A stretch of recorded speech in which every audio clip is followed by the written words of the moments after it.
Então, o que acontece? Acontece o seguinte: Trump abriu fogo, bom, contra o Canadá, abriu fogo contra o planeta, mas abriu fogo em especial contra a América Latina, México, Panamá, Cuba, Colômbia e Brasil, pelo menos esses 5 países da América Latina e Caribe estão no alvo, são alvo centrais do embate, do combate de Donald Trump. México e Canadá com ameaças desde antes da posse, no discurso da posse, nos discursos daquele dia da posse de Trump, Cuba sempre, o Trump ameaçando arrasar com a ilha, e Colômbia e Brasil entraram agora na dança por conta da crise dos deportados acorrentados.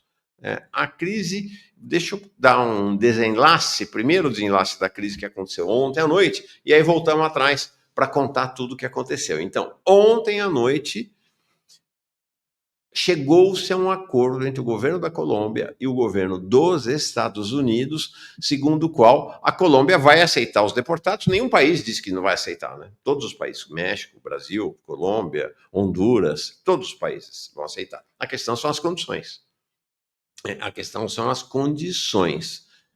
Tanto o México quanto a Colômbia diz que não recebem voos com seus nacionais mexicanos e colombianos acorrentados, como aconteceu aqui no Brasil. Tanto que Petro e Cláudia Sheinbaum recusaram, não autorizaram voos para os seus países no fim de semana com deportados nessas condições, como as que a gente viu aqui no Brasil. Estavam prontos, os voos estavam todos programados, mas o que acontece? Para um avião levantar voo, o plano de voo precisa ser aprovado pelo aeroporto de destino. No caso brasileiro, o plano de voo foi aceito. No caso tanto mexicano quanto colombiano, não foram aceitos os planos de voo por conta desses dois países, então não aceitarem, não concordarem, não se submeterem à vinda dos seus nacionais acorrentados. Tá? Então, foi uma crise ontem o dia inteiro, do sábado à noite e ontem o dia inteiro, e ao final do dia, o Trump fazendo ameaças brutais, ameaças de aumentar as tarifas para 25%, depois para 50%, ameaçou vetar a entrada de colombianos, até membros do governo da Colômbia, nos Estados Unidos, um pouco assim, um cenário, ameaças similares ao que os Estados Unidos já fazem contra a Venezuela. Mais ou menos isso, enquadrar a Colômbia nesse universo, sendo que a Colômbia, gente, tem nada menos que 7 bases militares dos Estados Unidos, o que mostra também a coragem do Petro, Não ficou com essa conversinha não de correlação de força. Tem 7 bases militares estadunidenses dentro da Colômbia, e mesmo assim ele peitou e falou: não, aqui não, violão, não vai entrar, não vai entrar. E aí foi ele durante uma viagem de Washington para Los Angeles, ele levou jornalistas e lá ele anunciou várias sanções contra a Colômbia. Tarifa de 25% em todos os produtos colombianos que entram nos Estados Unidos, subindo para 50% em uma semana, realmente é um aterrador. Bloqueio de viagens, inspeções muito acima do rigor normal nos aeroportos para a entrada de qualquer cidadão colombiano, revogação de vistos de autoridades do governo e seus aliados e sanções ao Tesouro, ao setor bancário e ao setor financeiro colombiano. Vou contar sobre isso em detalhe logo mais. O Petro respondeu, retrucou e falou: tá bom, nós vamos adotar exatamente as mesmas sanções contra os Estados Unidos. E aí, já tarde da noite, quase no final da noite, saiu um acordo segundo o qual os Estados Unidos recuaram dessa decisão de enviar deportados acorrentados para a Colômbia. Então, as tarifas foram suspensas de parte a parte e está indo uma comissão da Colômbia para os Estados, do governo colombiano para os Estados Unidos para negociar as condições. Então, essa foi a condição, este foi o avião, um avião fretado pelo governo dos Estados Unidos, mas como um avião que a gente vê nos filmes, avião militar, tá? Com os brasileiros acorrentados, algemados e acorrentados no interior do avião por 50 horas. 50 horas acorrentados, e ali vocês estão vendo em pé agentes do governo dos Estados Unidos, militares do governo dos Estados Unidos. Uma condição realmente inaceitável. Inaceitável, e aí a bomba explodiu. Depois vou dizer, importante, o império é o império, né? Já estava vindo brasileiro acorrentado durante o governo Biden, então é importante que se diga, não é? Agora a coisa explodiu por conta dessa agressividade imperial do Biden, mas o império estava mandando gente acorrentada já desde o início do governo Lula, antes dele, inclusive, né? Desde antes do governo Lula. Então, explodiu por quê? Porque foi feito um vídeo divulgado por um site de notícias lá do norte, o Cenarium, com os brasileiros descendo do avião nessa situação absolutamente humilhante, acorrentados, algemados nas mãos e nos pés, um negócio. Bom, quem não viu o vídeo, né? Confirme essa informação. Os caras estavam quebrando tudo, mano. Ok.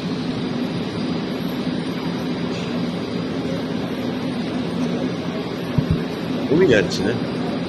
Realmente uma situação humilhante. Brasileiros no Brasil, lá em Manaus, brasileiros no Brasil, andando em território nacional, acorrentados por um país estrangeiro, dentro do Brasil. Dentro do Brasil, realmente uma situação chocante, como é que o governo brasileiro permitiu que essa situação acontecesse. Eles só foram desacorrentados, desalgemados, depois que estavam dentro. Olha a situação. Depois que eles estavam lá dentro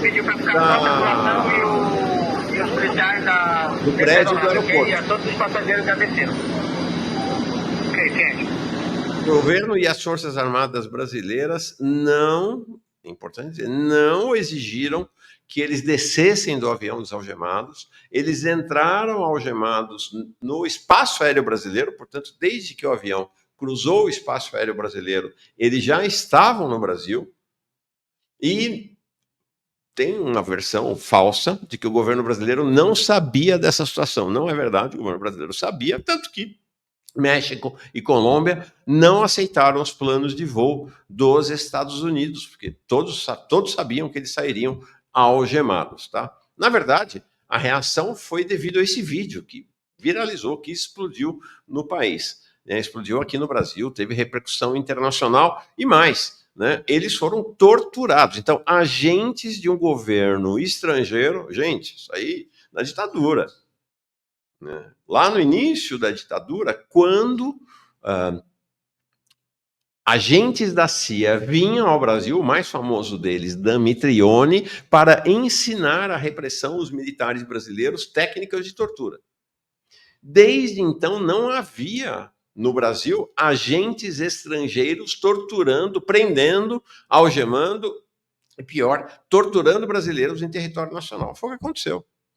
Então, nós tivemos brasileiros, como no tempo da ditadura, torturados por agentes estrangeiros dentro do território nacional. Primeiro no espaço aéreo e depois quando o avião estava no solo. Por quê? Porque os brasileiros, 88 pessoas que estavam no avião, protestaram, né, sem grandes condições de protestar, estavam acorrentados, algemados, mas protestaram porque o avião pousou, ficou sem ar-condicionado e os gringos enrolando-os para descer do avião. Agora, a Polícia Federal instaurou um procedimento, ainda não se sabe se é um inquérito propriamente, para apurar denúncias de agressões contra brasileiros. Agora sim, ó, os gringos, os torturadores, foram embora. Livres, leves e soltos. Esse é um fato. Foram embora livres, leves e soltos. Não houve qualquer restrição à volta deles. Aqui, depoimento de um dos brasileiros é impactante. Veio família, veio crianças. E o pessoal, os americanos, eles são hipócritas, senhor. Hipócritas. Porque eles me falaram que se dane seu governo, se a gente quiser aqui, fecha a porta da aeronave, desce a gente e mata vocês. Ele falou isso com a gente, senhor. Eles falou se quisesse, eles fechavam a porta da aeronave e matavam a gente, porque não tava nem aí com nós, entendeu? Como é que você se sente agora estando aqui no Brasil, a segurança? Aliviado, senhor, porque eu cheguei com vida. Aliviado que eu cheguei com vida. Olha São só. 8 meses. 8 meses sem comer arroz, sem comer feijão, sem comer carne. Pensa em voltar a fazer isso novamente? Você é louco, eu não vou sair disso aqui nunca mais, irmão. Aliviado, senhor, porque eu cheguei com vida. Aqui tá aqui, ó. Aqui, ó. A lesão aqui dos meninos aqui, ó. Os americanos fez. Olha a imagem. Os americanos aqui, ó. Deixa eu só... Peraí, vai devagar na imagenzinha pra gente. Isso. A lesão que os americanos fez dentro do ônibus. Dentro do avião com a gente. Dentro do avião. Por onde nós temos que sair? Aí, ó. Por onde que a gente teve que sair?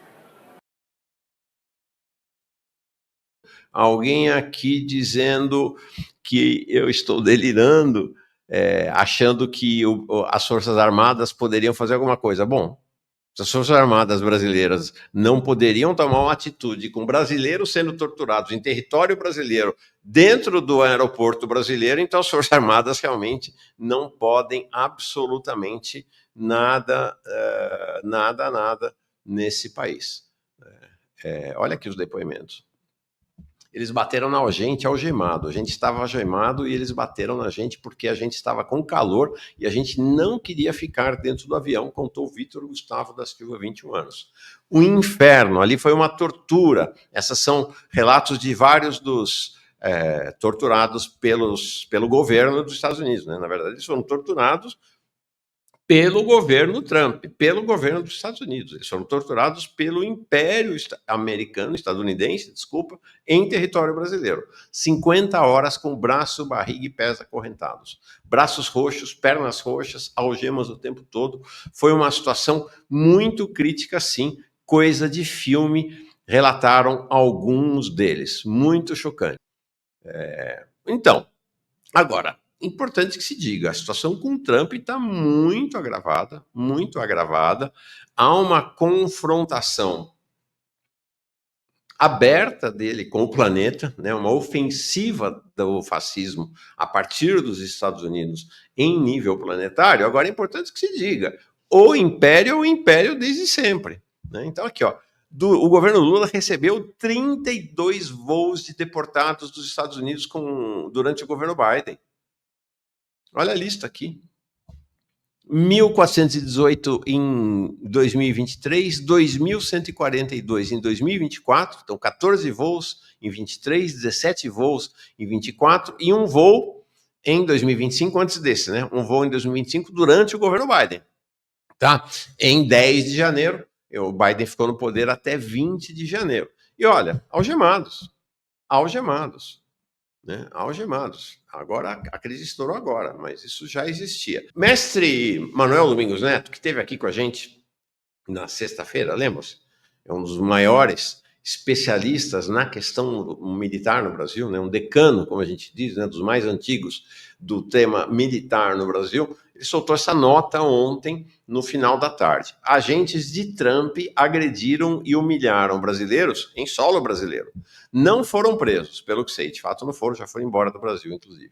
O embaixador do fascista, o embaixador do governo dos Estados Unidos, não foi chamado. O presidente da República até agora não disse se apelaria para cortes internacionais. Este é um domingo triste. O Brasil, o fascismo mostra a cara e o Brasil baixa a cabeça. Esse é o cenário. Hoje, finalmente, o presidente Lula vai receber, agora às 9 da manhã, o ministro das Relações Exteriores, Mauro Vieira, para discutir essa situação. Vamos ver se haverá alguma decisão, alguma reação mais forte do governo brasileiro. Até agora, não. A reação do governo, na verdade, foi mandar desalgemar, depois que eles estavam dentro do aeroporto, e mandar um avião da FAB para levá-los para Belo Horizonte.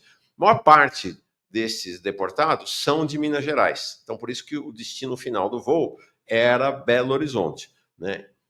Até agora, aqueles voos todos que vieram lá dos Estados Unidos durante o governo Biden, eles iam para Belo Horizonte, tá? Todos os voos, o destino final é Belo Horizonte. Este teve que parar em Manaus por conta de um problema técnico, aí vocês viram, né? O ar-condicionado não estava funcionando e tal, e aí que se revelou essa situação. Mas eles teriam desembarcado em Belo Horizonte algemados, né? Acorrentados da mesma maneira. E aí o que o governo brasileiro fez foi mandar um avião para levá-los de Manaus a Belo Horizonte. Olha, eu sei que está um negócio assim nos perfis governistas, nos sites, como se isso fosse um ato de grande coragem, mas eu não sei.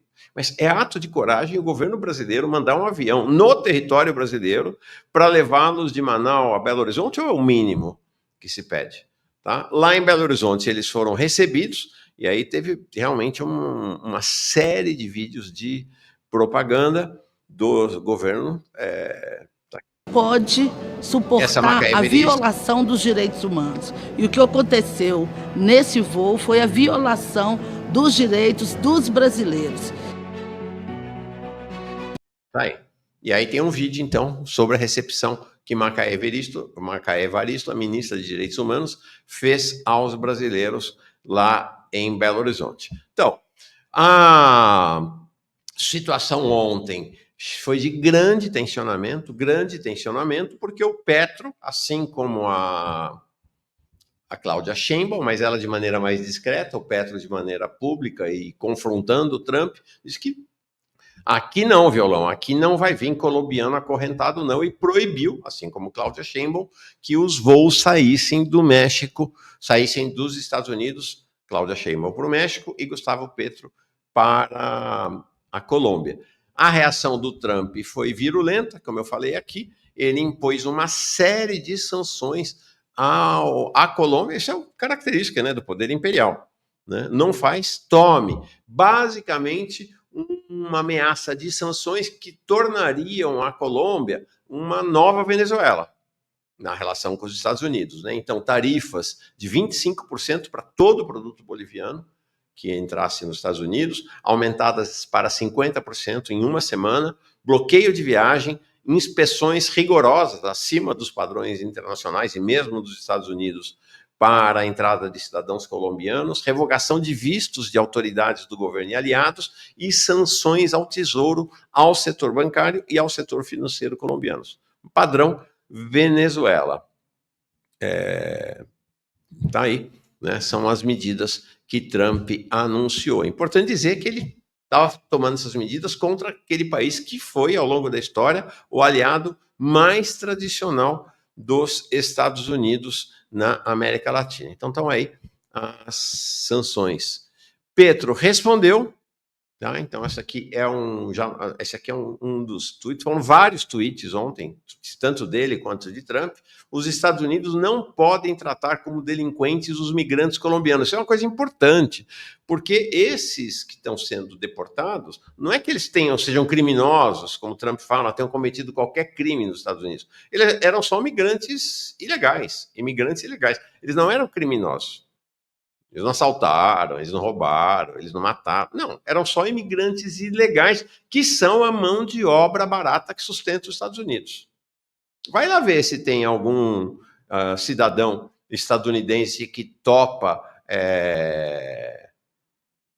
fritar hambúrguer pelo preço que eles pagam, fazer faxina, trabalhar na agricultura, porque eles sendo ilegais, eles não têm direito nenhum. A remuneração é 1/3, 1/4, 1/5 da remuneração paga aos estadunidenses, né? Então, os Estados Unidos não podem tratar como delinquentes os migrantes colombianos, desautorizam a entrada de aviões norte-americanos com migrantes colombianos ao nosso território. Os Estados Unidos devem estabelecer um protocolo de tratamento digno aos migrantes antes que nós os recebamos. Ou seja, ele não está se recusando, como a Cláudia Sheinbaum. Pode mandar. São cidadãos colombianos, são cidadãos mexicanos, mas vamos ver em quais condições. Nada de mandar acorrentado, foi a posição dele. Tá? A coisa realmente esquentou, e aí ele soltou mais esse tweet dizendo basicamente o seguinte: ordena ao ministro do Comércio Exterior elevar as taxas de importação dos Estados Unidos em 25%. Né? O Ministério deve ajudar a dirigir nossas exportações para todo o planeta, né? Não mais concentradas nos Estados Unidos. E aí vai esse tweet dele informando que ele estava adotando também medidas de retaliação. Então, esse foi o cenário. Depois, o Gustavo Petro soltou um longo tweet realmente muito forte, muito... Acho que é um verdadeiro manifesto da América Latina em relação ao governo Trump e ao imperialismo estadunidense. Acho que foi realmente bastante relevante, bastante importante. Eu vou ler um trecho aqui, é longo, tá? Trump: não gosto muito de viajar para os Estados Unidos, é meio chato, mas confesso que tem coisas que valem a pena. Gosto de ir aos bairros negros de Washington, lá vi toda uma briga na capital dos Estados Unidos entre negros e latinos com barricadas, o que me pareceu estúpido, porque deveriam se unir. Então, um conflito entre negros e latinos lá em Washington. Confesso que gosto de Walt Whitman, Paul Simon, Noam Chomsky e Arthur Miller. Confesso que Sacco e Vanzetti, dois líderes fundamentais da luta pela jornada de trabalho de 8 horas, tudo a ver com o nosso 6x1 aqui, que tem o meu sangue, um deles originário da Colômbia, na história dos Estados Unidos. São memoráveis e os sigo. Eles foram assassinados por serem líderes operários com a cadeira elétrica pelos fascistas que estão dentro dos Estados Unidos e também dentro do meu país. Não gosto do seu petróleo. Trump vai destruir a espécie humana por causa da ganância. Talvez um dia, tomando um uísque, que aceito, apesar da minha gastrite, possamos conversar francamente sobre isso. Mas é difícil porque vocês me consideram uma raça inferior e eu não sou. Nem nenhum colombiano é. Então, se você conhece alguém que é teimoso, sou eu, ponto final. Com a sua força econômica e arrogância, pode tentar levar a cabo um golpe de Estado como fizeram com Allende. Muito forte, muito forte. Mas eu morro na minha terra. Resisti à tortura. Petro foi guerrilheiro, né? Foi preso e torturado lá na Colômbia. E resisto a você. Não quero traficantes de escravos perto da Colômbia. Porque é isso, né?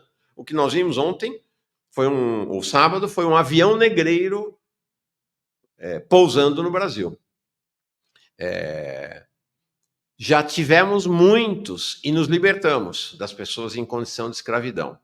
Você vai me matar, mas eu sobreviverei na minha terra, que é anterior à sua, nas Américas. Somos pessoas dos ventos, das montanhas, do mar do Caribe e da liberdade. Você não gosta da nossa liberdade, ok. Então, eu não aperto a mão de traficantes de escravos brancos. Aperto a mão dos herdeiros libertários brancos de Lincoln e dos meninos camponeses, negros e brancos dos Estados Unidos, em cujos túmulos chorei e rezei num campo de batalha ao qual cheguei depois de caminhar pelas montanhas da Toscana italiana e depois de salvar eu mesmo da cobiça. E aí vai, e aí segue. É muito, muito, muito forte. Tá? E aí ele termina, tinha sido logo depois de Trump definir essa tarifa de retaliação e com uma tentativa de colocar a Colômbia de joelhos, me informaram que vocês colocaram uma tarifa de 50% sobre o fruto do nosso trabalho humano para entrar nos Estados Unidos. Eu faço o mesmo. Que o nosso povo plante milho, que foi descoberto na Colômbia, e com ele alimente o mundo. Então, uma confrontação realmente muito, muito forte, o Ministério Imaginário dizendo aqui, quem me dera tivéssemos um presidente de esquerda. Pois bem, a situação continuou e Petro disse mais. Os cidadãos norte-americanos que desejarem podem estar na Colômbia. Eu creio na liberdade humana. Porém, estão irregulares mais de 15.666, provavelmente vários militares estadunidenses, tá? E pelas leis colombianas devem regularizar sua estadia.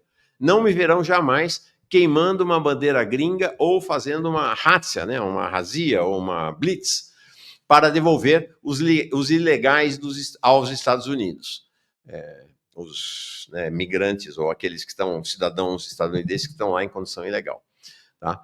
Os libertários da verdade jamais agrediremos a liberdade humana. Somos contrário aos nazis. Muito forte, tá? E aí, houve uma onda de apoio de governos de esquerda no planeta, sobretudo, alguns governos democratas, não necessariamente de esquerda, e o governo chinês sinalizou claramente um forte apoio à Colômbia. Este aqui é um post que o embaixador chinês publicou ontem. Os chineses são sempre muito... né, a gente conversou com o Elia Jabor aqui, que viveu na China, um especialista em China, essa coisa da delicadeza, da linguagem indireta da diplomacia chinesa é amplamente conhecida. Então está aqui, ontem, no meio da crise, já quase 4 horas da tarde, o embaixador chinês na Colômbia, o Zhu Jinyang, postou isto aqui, com a ministra... vice-ministra da Cultura, Saya Vergana. Então, num evento, teve eventos muito divulgados e muito fortes lá na Colômbia por conta do Ano Novo Chinês. Nós falamos sobre o Ano Novo Chinês na semana passada aqui, teve aquele encontro prévio ao Ano Novo Chinês entre Putin e Xi Jinping, tá? Então tá aqui esse post do embaixador chinês. Olha aqui, ó. Porque fica essa conversa, né? Correlação de força, não tem correlação de força para nada, para isso, para aquilo outro. Mas olha, isto aqui é correlação de forças. 7 bases militares americanas, estadunidenses, dentro da Colômbia. Pela tese da correlação de forças, o Petro não poderia fazer nada, né?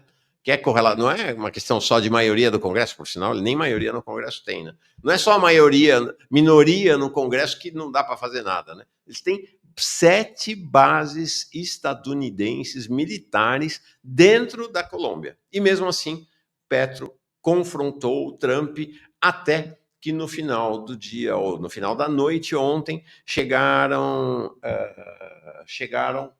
a esse acordo de que os colombianos não serão enviados à Colômbia acorrentados, como aconteceu aqui no Brasil. Tá? México. Tá? O México, Cláudia Sheinbaum. Bom, a situação no México, vizinho dos Estados Unidos, né? Vizinho do inferno. E ela está numa posição também de confrontação, menos escancarada que a de Trump, mas uma posição, ela proibiu o voo, o avião que ia para o México com mexicanos acorrentados levanta voo no sábado também, tá? E ela está com uma postura que é a seguinte, podem voltar, né? Então, ela anunciou a criação de 35 mil empregos para os deportados. E o Ministério, o equivalente ao Ministério da Economia lá, está montando um projeto para que esses que voltam ao México tenham emprego, sejam alocados com empregos nas mesmas áreas que eles vinham trabalhando lá nos Estados Unidos.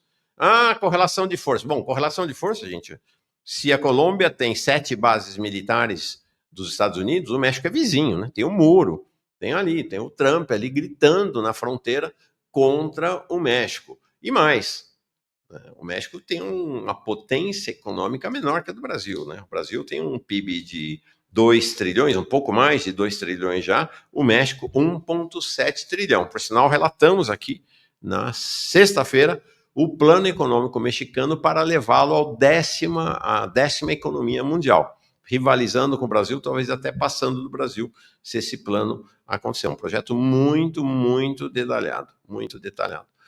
Reação da Xiomara Castro de Zelaya, a presidenta da pequenina Honduras. Ela que está na presidência da Comunidade de Estados Latino-Americanos e Caribenhos, CELAC, a principal organização da América Latina. Então vai até o México, né? Os Estados Unidos não entram, né? Do México para baixo, todos os países integram a CELAC.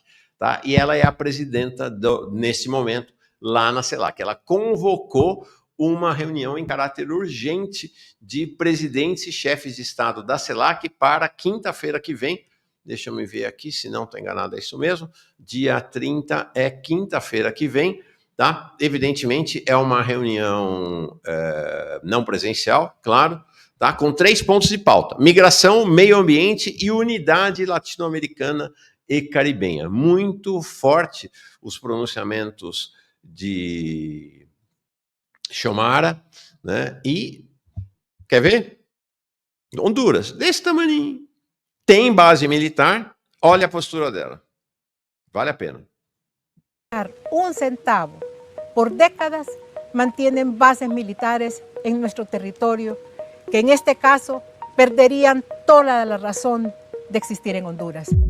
Y es que la amenaza de Trump de realizar deportaciones masivas ha despertado la reacción de países que tienen con qué responder, y en este caso, en un tema tan sensible y estratégico como las bases militares. En el centro de Honduras está la base militar estadounidense de Palmerola, construida en los años 80 con la intención de lucha contra los movimientos comunistas de Centroamérica. Actualmente está compuesta por más de 500 militares estadounidenses y es un punto estratégico de Estados Unidos en la región. Frente a una actitud hostil de expulsión masiva de nuestros hermanos, tendríamos que considerar un cambio en nuestras políticas de cooperación con Estados Unidos. Las remesas de los migrantes hondureños en Estados Unidos son una importante fuente de ingresos para el país centroamericano. Representan más del 25% del PIB. De los cerca de 2 millones de hondureños que viven en Estados Unidos, muchos están indocumentados y hasta 250.000 podrían ser deportados. La presidenta Castro también anunció que convocará una reunión de cancilleres de países que estén en similares condiciones para abordar el tema de la migración y las deportaciones que Trump amenaza. Este no es el primer conflicto de la mandataria Xiomara Castro con Estados Unidos. El pasado 28 de agosto decidió cancelar el tratado de extradición con ese país, al considerar que se estaba urdiendo un plan de golpe de Estado contra su gobierno. Al igual que sucedió en 2009, cuando se derrocó a su marido y expresidente Manuel Zelaya. Por ahora Trump guarda silencio. ¿Cómo crees que deben responder los líderes latinoamericanos a las declaraciones de Donald Trump? Muito forte, não é? Muito forte. Olha, pequeniníssima Honduras. Deixa eu me ver aqui. Honduras também é ali, né? Está no Caribe, não está muito longe, não. A Honduras tem 10 milhões e meio de habitantes. Né? É um país pequenininho.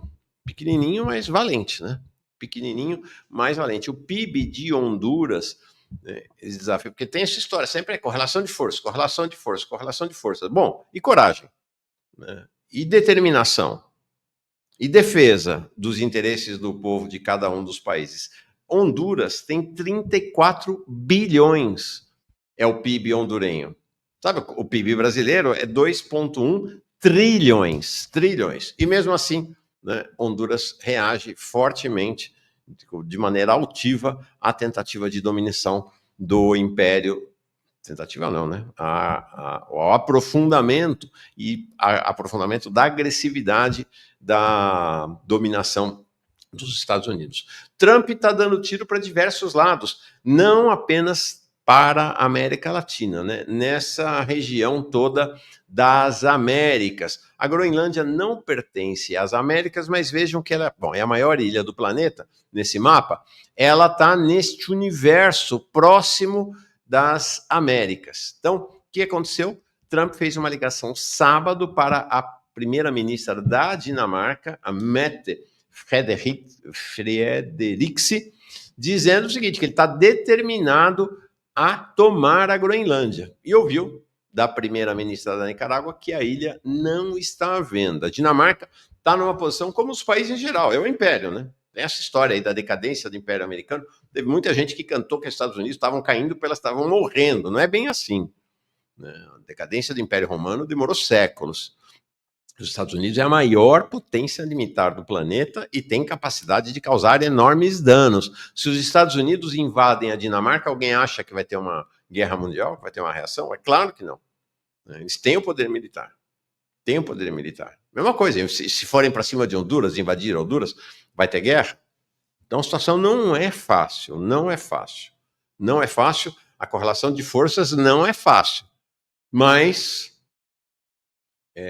como dizia Graciliano Ramos, gosto muito dessa citação dele, nos limites a que nos constrangem a gramática e a delegacia de ordem social e política, isso durante lá a ditadura Vargas, o Estado Novo, sempre podemos nos mexer.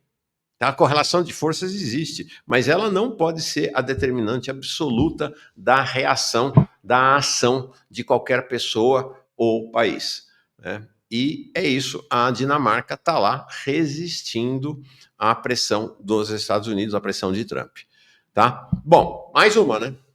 Esse fim de semana, realmente, Trump mostrou essa face mais diabólica dos Estados Unidos, que Biden tinha também, hein, gente? Vamos combinar. Não tem grande diferença desse ponto de vista. É que Biden era simpático, né? Biden falava em governo neoliberal, né? Democracia, liberdade, essa conversa fiada toda, em amizade com Lula, Lula em amizade com ele, né? Era aquele eixo, né? Lula, Biden, Macron, tal. Trump tem uma vantagem desse ponto de vista, que é assim, é descarado, não tem, é na cara dura. Por quê? Quem destruiu o Gaza não foi Trump, foi Biden. Mas aí Biden vem e fala, este plano que ele apresentou de limpeza, ele apresentou esse sábado um plano de limpeza étnica completa de Gaza, limpeza étnica completa de Gaza, é a continuidade do genocídio, com a expulsão de quase toda a população palestina da região. Nesta viagem, com jornalistas de Washington acho que para Los Angeles foi, ele falou, inclusive, que já conversou com o rei da Jordânia e com o presidente do Egito. Acho que o presidente do Egito ele irá conversar nos próximos dias para que esses países acolham a população palestina. Tá? Jordânia e Egito. Vamos ver. Vamos ver se esse plano vai à frente. Mas essa é a ofensiva dos Estados Unidos nesse momento.